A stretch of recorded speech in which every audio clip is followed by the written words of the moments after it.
Stéphane. Salut Marie. Alors, je te présente plus parce que ça fait au moins 400 vidéos qu'on fait tous les deux. Ouais, j'ai plus le souvenir de toutes, mais 3 ou 4 c'est certain, ouais, c'est sûr. Voilà. Et donc aujourd'hui, tu vas nous parler de l'autonomie alimentaire. Ouais. Alors, tu as écrit plusieurs bouquins et en l'occurrence, là où tu parles de l'autonomie alimentaire, dans le livre sur les oasis de lumière, hein, on avait fait une émission C'est ça. déjà sur les oasis de lumière. Et donc là, tu en parles déjà. Et puis, tu viens de sortir un autre livre qui s'appelle L'alimentation solaire. Donc, on mettra les coordonnées des bouquins sous la vidéo. Et donc, l'alimentation, c'est un sujet qui te passionne Écoute, particulièrement. ouais, j'ai l'impression que ça fait vraiment partie de mon thème de vie depuis longtemps déjà. Et c'est vrai que l'autonomie alimentaire, que ce soit pour les oasis de lumière ou pour la santé, c'est deux sujets qui sont complémentaires. Et puis d'autant plus dans le contexte économique, social et écologique actuel. Ouais. Je crois en fait que c'est même une voie spirituelle, l'autonomie alimentaire. Lorsque je parle de la permaculture à des amis qui sont vraiment dans une démarche spirituelle, parfois la permaculture, c'est abordé de façon juste terrestre, c'est-à-dire juste produire des légumes, juste interagir avec la nature. Mais en fait, j'ai envie de dire que aussi les gens les plus chaleureux, ouverts et vivants que j'ai rencontrés, et même spirituels et équilibrés, c'est souvent des gens qui pratiquent la permaculture et qui ont une autonomie alimentaire. Parce que justement, l'autonomie alimentaire, ça amène une conscience du vivant, une responsabilité de prendre sa vie en main, et aussi une sorte de sécurité. Moi, je l'ai constaté juste au début de la crise du coronavirus, du confinement. C'est-à-dire, il y avait des parts en moi qui avaient envie de se rebeller par rapport à ce qui se passait, dire le gouvernement, bon voilà, toutes ces mesures qui nous passent un peu par la tête et qui ne sont pas du tout appropriées, même d'un point de vue de la santé, le confinement, c'était pas du tout approprié parce que on confine les gens chez eux pendant 2 mois et ils mangent des pâtes, du pain, ils font pas d'exercice physique, ils respirent pas, c'était Ils ne complètement sont pas à abstrait. la lumière. Voilà, ils sont pas au soleil, Ouais. c'est complètement anti-santé. Ouais. Donc il y a plein de parties de nous qui avaient envie de se rebeller. Et en même temps, cette partie de moi était assez calme. En fait, j'ai réussi à les maîtriser. Pourquoi aussi? Parce que on a une autonomie relative alimentaire sur le lieu sur lequel on vit, et puis dans l'environnement, dans la nature. Euh, et quand on a une base solide, on n'est pas dans la rébellion non plus, on n'est pas dans le sentiment d'insécurité, de se dire mince, il va pas y avoir de nourriture dans les magasins, je vais peut-être manquer. Et ça permet vraiment d'être stable aussi intérieurement et de conserver son alignement spirituel. Et puis c'est vrai que aussi la véritable autonomie alimentaire passe, passe par une forme d'autonomie de toutes les formes de nourriture et que C'est ça. la nourriture n'est pas que physiologique, elle est aussi affective, elle est aussi spirituelle, psychologique, enfin, C'est ça. etc., etc. Oui, oui, tu as tout à fait résumé. En fait, l'autonomie alimentaire, ça s'insère dans une roue de l'autonomie qui est plus vaste et qui comprend tous les domaines de la vie. Aussi, en ce moment, on vit une période de transition sociale, écologique qui est importante et de crise économique et on ne sait pas vraiment ce qui peut arriver. Il peut y avoir des changements des éruptions solaires qui pourraient déstabiliser les systèmes électromagnétiques et qu'on ne puisse pas retirer notre argent dans les banques, qu'on ne puisse pas aller faire nos courses. Et là, comment on fait? Ou même s'il y a une crise, s'il y a une sécheresse, s'il y a des inondations, tout ça, on a besoin d'un minimum de résilience pour faire face à toutes ces crises, et même au niveau d'une pandémie. Voilà. Euh, mais j'ai envie de dire, et ça c'est vraiment l'intuition connectée aussi avec les maîtres qui nous guident, qui me l'ont transmis, c'est-à-dire que ces crises écologiques, énergétiques, sociétales n'arrivent que parce que nous avons des failles. Et en fait, elles vont nous pousser justement à redevenir autonomes. C'est pas la crise qui arrive, c'est nous qui la créons parce que on a besoin de quelque chose qui va nous stimuler pour retrouver notre autonomie. Et c'est interactif, c'est la vie qui passe par nous pour nous rendre vivants. C'est ça, oui, pour retrouver notre être intérieur, notre pouvoir intérieur, et pas se laisser manipuler justement par des groupes, des multinationales aux intérêts particuliers vis-à-vis de notre santé ou de notre Que porte-monnaie. nous avons nous-mêmes créé en acceptant de nous soumettre à l'inacceptable, parce que nous avons un manipulateur intérieur très puissant hein, qui nous oppresse, et ça c'est lié à tout notre système d'éducation. Enfin, c'est vraiment contextuel, hein, cette histoire d'autonomie, elle est C'est bien ça. plus grande que la seule alimentation, elle vient toucher vraiment tous les domaines de la vie quotidienne et donc tous les domaines de l'être. C'est ça, tu as tout à fait résumé. On a un manipulateur intérieur et en fait, on n'est pas du tout manipulé par des groupes industriels qui nous vendent de la malbouffe ou qui nous proposent de la nourriture avec plein de pesticides ou de gènes. C'est parce que nous, on leur donne de l'argent en achetant ces produits qu'ils existent. Mm. Le jour où on ne va plus, on imagine, aujourd'hui, dans les villes, il y a allez, 5 à 8% d'autonomie alimentaire. Il y a le mouvement des incroyables comestibles qui, eux, proposent des partenariats avec les villes pour qu'elles retrouvent leur autonomie alimentaire. Mais c'est vrai que globalement, les gens ont une faible autonomie alimentaire. Mais on imagine que si les gens ont actuellement 5 à 10% d'autonomie alimentaire, s'ils passent à 40 ou 50%, ça veut dire que d'un certain côté, il y aura 40 à 50% de recettes économiques en moins pour les grands groupes financiers. Donc ce système s'effondre et il est recyclé, il est transmuté. Et il n'y a pas forcément besoin d'aller manifester dans les rues pour obtenir quelque chose du gouvernement. Je me rappelle quand il y avait la crise les mouvements des Gilets jaunes que je soutiens dans les valeurs, dans les aspirations, parce qu'il y a vraiment des gens qui sont très impliqués dans le changement sociétal. Des amis me disaient, oui, mais Johan, tu dois venir manifester avec nous, c'est important. Et là, mon être intérieur, il me disait, ne va pas avec eux, soutiens-les bien sûr dans leurs valeurs, etc., mais manifeste l'abondance dans ton jardin. On ne va pas manifester contre quelque chose, il faut qu'on manifeste pour quelque chose. Et au final, le changement, il vient par le changement, aussi par l'autonomie alimentaire, reprendre son pouvoir. Et du coup, ben, c'est vrai que j'ai identifié 8 étapes que si je les avais eues plus tôt quand j'ai commencé dans ma démarche d'autonomie alimentaire, je serais allé beaucoup plus vite. Du coup, c'est le fruit aussi de cette expérience. L'autonomie alimentaire, c'est pas quelque chose de très compliqué à atteindre. Ça prend quand même du temps, mais en quelques années, on peut atteindre une autonomie alimentaire qui est suffisante pour se sentir en sécurité et faire face à tout ce qui pourrait se passer dans le monde. En tout cas, c'est important. Alors, première étape. Alors, première étape, je ne vais pas forcément dire que c'est dans un ordre d'importance, mais je vais parler de devenir végétarien. Alors, je ne vais pas dire, on a visité là, avec ma compagne une communauté juste avant de venir chez toi où ils n'étaient pas forcément végétariens. Donc, je ne vais pas dire le végétarisme à tout prix. Par contre, d'un point de vue de la logique de production alimentaire et même physiologique au niveau du corps, je recommande quand même d'être végétarien ou végétalien. Pourquoi? Parce qu'il faut beaucoup plus de surface agricole déjà pour produire de la viande. Il faut beaucoup plus de terrain pour nourrir des omnivores ou des carnivores. Bon, je ne connais pas des gens qui sont juste carnivores, heureusement, mais pour nourrir des gens qui consomment de la viande que des gens qui se nourrissent de manière végétalienne ou végétarienne. Vu que la population augmente et qu'on est presque 8 milliards maintenant, devenir végétarien, c'est quelque chose de très logique pour obtenir une autonomie alimentaire. Et en même temps, si on n'a pas la chance d'avoir une ferme 1, 2, 3, 4 hectares, et si on a juste 1000 m², 2000, 4000, 5000 m², on ne va pas faire de l'élevage de bovins. Non. Tu vois, ça va être compliqué d'obtenir une autonomie alimentaire. Déjà de ce point de vue-là, d'un point de vue de l'espace, mais aussi d'un point de vue de la pollution que ça génère, parce que l'exploitation des bovins, des ovins, d'après les recherches scientifiques, c'est aussi source de pollution importante. Donc, de ce point de vue-là, on va privilégier le végétarisme. Et bien sûr, d'un point de vue de la physiologie du corps, nos intestins, notre système digestif, nos reins ne sont pas faits pour digérer les substances d'origine des protéines animales. En tout cas, pas en trop grand nombre. Même pas du tout en fait. L'idéal, c'est de ne pas en consommer. On est capable d'en tolérer une certaine partie de protéines animales sans que ça cause trop de dégâts à notre corps.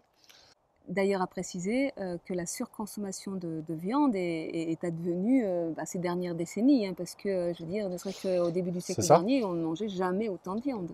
Nos ancêtres mangeaient de la viande, mais pas dans la même quantité. Tout à fait. Bon, après, il y a toute cette histoire des lobbies, on ne va pas rentrer là-dedans. Ouais. On va rentrer... Mais en même temps, toutes les grandes maladies qu'on appelle les maladies de société sont advenues aussi en parallèle avec cette surconsommation et de protéines animales et de tous ces aliments, comment dire, traiteurs, hein, préparés, avec tout un tas de, j'appelle ça des addictifs, parce qu'en anglais, des additifs addictifs. Ouais. Des additifs addictifs. Voilà. Bah, tu as tout à fait raison. Alors l'autonomie alimentaire, c'est aussi pour retrouver la santé. C'est vrai Mm. qu'on a parlé d'autonomie pour retrouver son pouvoir intérieur, mais tout simplement aussi pour retrouver la santé et, euh, et la santé aussi de son portefeuille. En Mm. fait, l'autonomie alimentaire, c'est 3 E, c'est écologie, économie, et puis aussi des échanges humains et des échanges avec la nature. Mm. Mm. Donc c'est vraiment quelque chose Mm. de...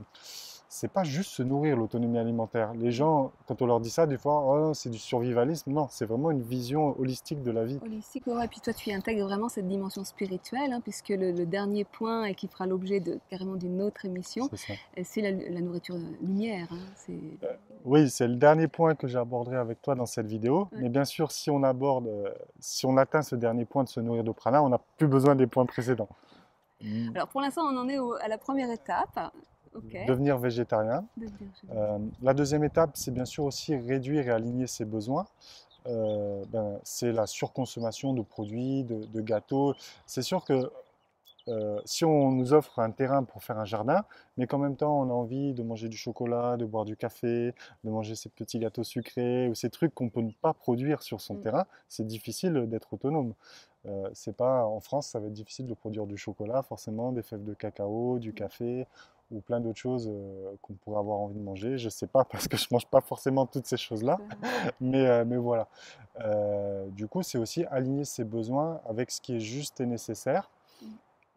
Parce que l'autonomie, c'est une équation qui est assez simple. Ce sont les ressources moins les besoins. Je veux dire, par exemple, si on a besoin de 2000 calories par jour pour maintenir son corps en santé, pour faire fonctionner la machine, et qu'on n'en produit que 1500, ressources moins besoins, il y aura un déficit de 500 calories. Du coup, il faut qu'on puisse parvenir aussi à produire nous-mêmes ce dont on a besoin pour manger. Donc, la deuxième étape, c'est aussi éviter ce qui est inutile. Parce que si en période de guerre, on ne va pas vouloir avoir son café, ses petits gâteaux tous les jours. Voilà. Donc, c'est vraiment s'aligner sur les besoins du corps qui sont nécessaires. Ça, c'est très important. Ensuite, la troisième étape, et ça c'est une de mes étapes favorites, c'est planter massivement des fruitiers. Et ça, quand on a un terrain, il faut le faire dès la première année. Il ne faut pas attendre de s'installer, que tout soit mis en place. Le jardin, forcément, c'est vraiment planter des fruitiers et massivement. Parce que les fruitiers, d'après mon expérience, c'est ce qui permet de produire à long terme, à moyen ou long terme, le plus de nourriture avec le moins d'efforts. En tout cas, une nourriture qui est physiologiquement adaptée au corps humain, parce qu'on est fait, nos organes du système digestif et nos intestins sont faits pour digérer des fruits. Ça, c'est vraiment une nourriture qui est parfaitement adaptée. Et en même temps, un arbre, au bout de 15 à 20 ans, il commence à produire énormément de fruits. Euh, et du coup, dans mes stages, je propose, par exemple dans mon stage Oasis de Lumière, je propose des fois aux gens de me dire combien d'argent ils auraient besoin en un an pour devenir autonomes. Et en fait, je me suis aperçu moi aussi en se prêtant à ce jeu que, par exemple, pour une somme de 2000 euros, je peux planter 100 arbres fruitiers, tu vois. 100 arbres fruitiers, tu imagines dans 10 ans ce que ça va produire comme nourriture. Et aujourd'hui, dans la société, les 2000 euros, on va les utiliser pour partir en vacances, pour s'acheter une voiture. Moi, je vis dans des conditions modestes où j'ai choisi cette sobriété heureuse pour être en contact avec la nature. Et quand je vois des gens qui s'achètent des voitures à 30 000, 40 000 euros, mais qui n'ont pas d'autonomie alimentaire, mais avec rien qu'avec 10 000 euros, tu peux planter des centaines, des milliers d'arbres fruitiers, tu vois. Et là, tu nourris pas seulement toi, mais tu nourris un village. Du coup, pour moi, je suis passionné par les arbres fruitiers et je trouve qu'on devrait vraiment recréer des vergers collectifs dans les villes ou si on a la chance d'avoir un terrain, que ça soit la priorité. Vraiment, ouais. Moi, planter des fruitiers partout. Je sais qu'il y a même des gens qui greffent les fruitiers dans les villes. Ils font de la greffe pirate, la greffe sauvage, c'est-à-dire qu'ils vont trouver des arbres fruitiers qui sont compatibles pour mettre des greffons et pour mettre des arbres fruitiers dans les villes. Du coup, l'arbre fruitier, c'est vraiment une nourriture qui est abondante. C'est un supermarché. Tu vois un arbre, tu peux avoir des centaines de fruits quand quand il arrive à maturité, et tu n'as plus qu'à te servir. Hier, on a passé la journée et la nuit au bord d'un lac. On est arrivé au bord d'un lac magnifique, il y avait des poiriers, des cerisiers. On a mangé le petit déjeuner, tu vois, bon, les poires n'étaient pas bonnes, mais les cerises, comme ça. C'était le petit déjeuner, même le soir, on s'est nourri de cerises parce qu'il y avait des fruitiers. Et du coup, si on plante des fruitiers partout, dans les villes, dans les campagnes, et tout le monde peut se servir. Et on a atteint une autonomie et une santé qui est magnifique. Et en plus, c'est important qu'on plante des fruitiers parce qu'en ce moment, il y a beaucoup moins d'oiseaux. On a éliminé, dans certaines espèces, 70% des espèces d'oiseaux. C'est hallucinant. Et les oiseaux, qu'est-ce qu'ils font? Ils picorent les fruits, et parfois ils avalent les noyaux, les pépins, et hop, ils font une petite crotte en l'air. Les noyaux, ils sont disséminés dans la nature, et ça donne des fruitiers. Mais comme on a éliminé la plupart des oiseaux, ben ce cycle de production et de réimplantation, réensemencement des arbres fruitiers, il n'existe plus. Donc c'est vraiment, pour moi, ça doit être une mission du ministère de la Santé, de l'Agriculture, du président de la République de planter des arbres fruitiers partout. Ça doit être une politique locale et nationale forte, tu vois. Ok. Alors après. Et ça, c'est un point pour l'autonomie alimentaire. Après, donc là, on a déjà 3 points. On a devenir végétarien, réduire ses besoins, planter des fruitiers. Bon, là, on l'a encore pas produit, tu vois. Donc il faut, parce que végétarien, on produit rien. Réduire ses besoins, on produit rien. Planter des fruitiers, on ne produit pas encore, parce que ça met plusieurs années à produire. Euh, et là, c'est une de mes autres passions, ce sont les plantes sauvages. J'organise avec un ami des sorties botaniques. En tout cas, je promouvois ces sorties. Je suis en train de me former depuis presque 2 ans aux plantes sauvages. Et parfois, je ne vais pas critiquer parce que tout ça arrive dans la vie, c'est un miroir de ce que je suis. Mais je sais que des fois, la balade botanique, elle ne vaut pas très cher. Ça vaut 20 € la demi-journée. Et des gens me disent, c'est trop cher. Et je retrouve ces mêmes personnes au magasin bio en train d'acheter des légumes, tu vois. Et là, je me pose la question, mais je dis, si tu participes à une balade botanique pour te former à prendre des plantes sauvages, tu vas pas acheter tes salades et tes légumes. Oui, parce que l'idée, c'est que dans la nature, sur le plan sauvage, il y a plein de nourriture qu'on peut aller cueillir gratos. Il y a tout, Ouais. il y a tout, mais il suffit déjà de se réhabituer, de vouloir franchir le pas. Le palais, il s'habitue très vite. Et d'ailleurs, les plantes sauvages sont bien meilleures que les aliments bio dans certains cas. Je ne dis pas que tous les aliments bio, parce qu'il y a de très bons produits bio, mais je me rappelle que quand j'ai commencé à consommer des plantes sauvages, ça m'a fait le même effet que lorsque j'étais passé, il y a 10-15 ans, une dizaine d'années, de la nourriture industrielle, que j'ai commencé, comme beaucoup de monde ont commencé, au bio. Quand j'ai fait nourriture industrielle, nourriture bio, je dis, waouh, je mange vivant. Quand je suis passé du bio aux plantes sauvages, ça a été le même saut, tu vois. Et pourquoi payer et pourquoi même, des fois je fais mes plants de courgettes, de melons, tu as les escargots qui passent, qui mangent tout. J'ai passé du temps, il reste 20 ou 30% des plants, je suis dégoûté. Ah, ils n'attaquent pas les plantes sauvages, tu vois. Bon, c'est comme ça. Mais par contre, les plantes sauvages, tu es sûr que tu vas avoir à manger partout dans la nature. Et on se fait tous les jours des salades de plantes sauvages, on en picore partout dans la nature, on les mange comme ça. Et ça, c'est gratuit.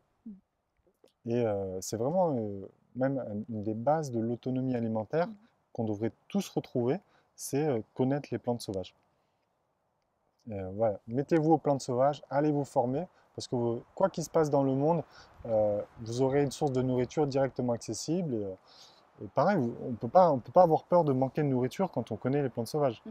Ça apporte un confort et une sécurité où tu dis, tu vois les gens, ils ont peur, ils sont dans, waouh mince, il va manquer de ci et ça, et toi tu es tranquille, parce que tu sais qu'il se passe quoi que ce soit, tu es habitué à manger des plantes, tu n'auras pas tes petits gâteaux, ta petite céréale forcément, tout ça, si le supermarché n'est pas là, mais tu as à manger. Parce que tu parles des plantes, mais il y a aussi des arbustes hein, dont les feuilles sont comestibles, les arbres, hein, tu parles des fruitiers, mais il y a aussi des arbres dont on peut aussi se nourrir Des des feuilles. feuilles. Enfin, il y a vraiment toute une industrie, j'allais dire une industrie alimentaire dans la Mais nature non, sauvage. Hein, c'est un supermarché la ouais, nature. Oui, les feuilles, tu peux. Alors, des fois, je mange des feuilles de frêne, parce que le feuille de frêne, c'est anti-rhumatisal, ça va combattre l'acide urique éventuel au niveau des articulations. On peut manger aussi des feuilles des arbres, il y a les baies sauvages, donc ça, on va en trouver partout dans la nature. Et encore une fois, c'est gratuit et nos ancêtres, c'est ce qu'ils faisaient, hein. C'était des chasseurs-cueilleurs ou juste des cueilleurs, ça dépend dans quelle tradition, etc. Et puis, comme j'aime bien la langue des oiseaux, des oiseaux, pardon. En fait, les plantes sauvages, tu sais pourquoi il est important qu'on consomme des plantes sauvages? Dis-moi tout. Eh bien, tout simplement parce que les plantes sauvages, ça sauve l'âge, ça permet de rester Ah, jeune. sauvage. Parce que quand l'âge voit les plantes sauvages arriver, il Ouais, se sauve, tu ouais, vois. ouais, Et du coup, c'est ce qui permet de rester en santé aussi. ouais. Et là, l'autonomie alimentaire, ça ne doit pas être une corvée, c'est la loi du moindre effort. Donc planter des fruitiers, si tu as des fruitiers, une centaine de fruitiers dans un champ, sur ton verger, plus des plantes sauvages, mais tu as une abondance incroyable. Mais bien sûr, pour être autonome, il faut être végétarien. Tu peux te satisfaire que de fruits et de plantes si tu as cette habitude-là. Mais l'alimentation, entre guillemets, sauvage, parce qu'il y a aussi les champignons hein, dans Les champignons, ouais. Voilà, hein. Mais pour moi, je fais le lien aussi à se reconnecter à notre nature profonde, qui est sauvage. Hein. Mm. C'est-à-dire que c'est sur le plan de l'être, l'être, c'est pas une dimension qui est civilisée, parce que c'est la personnalité qui est civilisée, hein, l'ego qui est conditionné. Mais se reconnecter avec notre nature sauvage, c'est se reconnecter vraiment avec notre nature profonde. Et ça nécessite, je dirais même que c'est le deuxième effet qui se coule, c'est-à-dire qu'on se reconnecte plus facilement à la nature. Enfin, plus on est connecté à l'être, plus on Mm. se connecte à la nature, plus on se connecte à la nature, plus on se connecte à notre être. C'est ça, tu as raison, on est des êtres sauvages, hein, c'est Ouais. vrai, parce qu'on a besoin du contact avec la terre. Mm. Euh, Comme je l'ai dit un peu au début de la vidéo, les gens qui pratiquent et qui ont ce lien à la terre, je les trouve parfois plus chaleureux que des gens qui ont une démarche spirituelle. Mais encore une fois, c'est qu'un miroir de moi, hein. Mm, Je critique personne, moi j'expérimente la ouais, vie, ouais, la vie me corrige hein, quand je oui, vois ouais, les ouais. autres personnes. Donc c'est parce que je dois travailler aussi beaucoup sur moi. Mais j'ai remarqué, je suis parfois plus enclin à aller vers le permaculteur, l'agriculteur, le voisin, parce qu'il a une chaleur. Si tu veux, dans la vie, il y a trois feux. Il y a le feu du cœur, le feu de l'esprit et le feu de la terre. Et quand on est au contact avec la terre, quand on cultive ses légumes, on va ramasser les plantes sauvages, on a le feu terrestre qui est lui aussi au feu humain. Et donc, être dans cette nature sauvage, c'est aussi être très humain et très spirituel au final. Et c'est pour ça que c'est tellement important et qu'on fait cette vidéo ensemble pour promouvoir cette vie sacrée, cette vie naturelle et cette autonomie. Et la prochaine étape, et ça, c'est pour moi, c'est installer une serre agricole. Tu vois, j'ai cultivé sur un terrain depuis 3 4 années en permaculture et je viens seulement d'installer ma serre cette année. Et franchement, si j'avais installé la serre dès la première année, j'aurais multiplié tous les plants de fruitiers, de légumes et j'aurais atteint déjà un niveau d'autonomie alimentaire encore plus grand. Donc la serre, si vous avez un jardin, un espace, n'hésitez surtout pas, c'est vraiment un investissement qui est hyper rentable, hyper productif et nécessaire parce qu'on va gagner, voilà. Bon. Peut-être qu'il va déposer des noyaux quelque part, il fait son job. Ouais. Et la serre, si vous avez un terrain, vraiment installé aussi dès la première année. Je le conseille très rapidement de l'installer parce que vous allez gagner euh, 2 à 3 mois de production. Vous n'allez pas dépenser d'argent pour acheter vos plants chez le pépiniériste. Vous allez au bout de quelques années, si vous plantez vos noyaux dans un serre, dans des pots, ben, ils vont déjà donner des beaux plants au bout de 2 3 ans et vous allez pouvoir replanter vos fruitiers. Donc la serre, c'est vraiment un investissement hyper important dans une démarche d'autonomie alimentaire. Voilà, je le conseille vraiment. Après, on peut l'auto-fabriquer aussi pour ceux qui sont bricoleurs, mais voilà, pour moi, c'est un point décisif.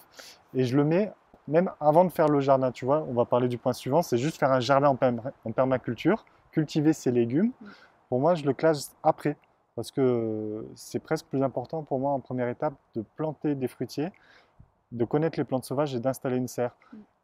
Parce que cultiver des légumes, comme on a dit, des fois, ça ne donne pas toujours comme on veut parce qu'on n'a pas les habitudes de permaculteurs chevronnés, pas assez d'expérience, tu as les chenilles, t'as les limaces qui vont toutes manger. Et du coup, d'avoir les fruitiers et les plantes sauvages, au moins, tu as une garantie alimentaire là-dessus. Donc, on a parlé déjà de 6 points. Voilà, donc le septième, c'est C'est de pratiquer le jeûne de manière régulière. C'est-à-dire de s'habituer à jeûner 1 jour par semaine, 2 jours par mois, etc. pour avoir une décroissance alimentaire. Parce que, En gros, c'est apprendre à manger moins, tout simplement, sans aller forcément parler de jeûne. déjà, apprendre à manger moins, et si possible jeûner, parce que le jour où tu jeûnes, tu es en autonomie alimentaire. Tu n'as pas besoin de produire ta nourriture. Donc c'est déjà, si tu jeûnes 1 jour par semaine, tu vas gagner 15%, tu auras 15% de nourriture en moins à produire. Donc c'est déjà beaucoup. Mm. C'est déjà beaucoup. Donc ça, c'est important d'avoir cette réduction, cet ajustement des besoins alimentaires et de moins manger aussi. Et puis on arrive au dernier point, c'est se nourrir de prana, en tout cas se préparer, savoir intégrer le prana et les particules de lumière. Et donc il y en a qui arrivent à se nourrir de prana et de particules de lumière de manière constante. Moi j'en ai fait l'expérience il y a quelques années, et toi aussi tu l'as fait. Et tu peux le confirmer que c'est une des plus belles expériences qui nous est offerte de faire cette expérience du prana. Ouais, tout à fait. C'est, Bon, je ne vais pas commencer à parler de ça dans cette émission, sinon et puis j'ai suffisamment fait de vidéos pour en parler, mais moi c'est ce qui m'a motivée en tous les cas pour accompagner aujourd'hui les personnes vers une décroissance alimentaire et vers apprendre à se nourrir d'autres formes de nourriture, hein, comme je le disais au début de l'émission, c'est-à-dire que la nourriture, ce n'est pas que la nourriture physiologique, ce n'est pas que l'alimentation, voilà, elle passe par toutes les formes de nourriture de l'être. Et donc du coup, plus quelque part on se nourrit d'amour, hein, parce que le prana c'est un terme sanskrit qui veut dire tout simplement énergie vitale, énergie d'amour, mais de l'amour avec un grand A, hein, bien sûr. Hein, et donc plus on apprend à se nourrir d'amour, plus je dirais que notre cœur, notre corps et notre conscience s'expansent. C'est sûr, c'est sûr. Et puis ça offre une liberté incroyable. Mm. Parce que je me rappelle quand j'étais dans cette phase pranique, j'organisais des stages, par exemple à Paris. Le premier réflexe, des fois, quand tu es en déplacement, c'est d'aller faire des courses pour savoir ce que tu vas manger ce soir ou le matin, etc. Et là, tu fais ton stage, tu fais ton déplacement, et tu vois tous les gens, tu sors de la salle, de l'environnement, tu vois tous les gens dans la ville, tout ça qui se précipite, qui bouge partout, et toi, tu n'as pas besoin d'être dans cette agitation.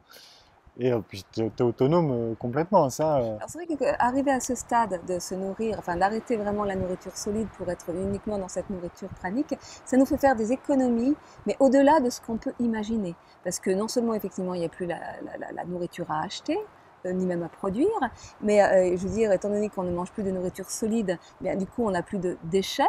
Ni les déchets qu'on évacue par l'intestin, ni les Bien déchets sûr. qu'on évacue par la peau. Donc du coup, ça fait un gain aussi de lavage. Donc on n'achète plus de papier toilette.